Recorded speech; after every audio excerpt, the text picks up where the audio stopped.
Today is the National Day for Truth and Reconciliation. The intent of this day, as outlined by the Truth and Reconciliation Commission Call to Action number 80, is to honor survivors, their families, and communities, and ensure that public commemoration of the history and legacy of residential schools remain a vital component of the reconciliation process.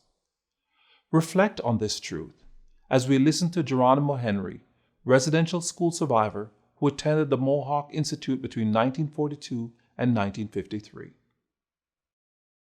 I go out and just tell my story to whoever wants to listen, and mostly school children are coming to the Mohawk former residential school, the Mohawk residential school.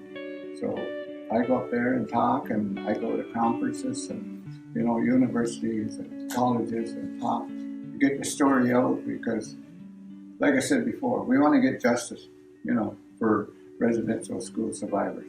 And mainly the ones that have already passed away. A lot of my buddies have passed away from that were at the school, and they never got to tell their story. The legacy of residential schools continues to impact survivors and all Indigenous peoples.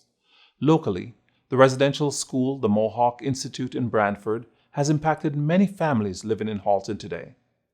As we engaged in learning on this day and beyond, we need to center First Nations, Inuit and Métis voices. Keep the words of Geronimo and the many Indigenous voices in mind as we honor, remember, reflect, and continue to learn about the impacts of residential schools.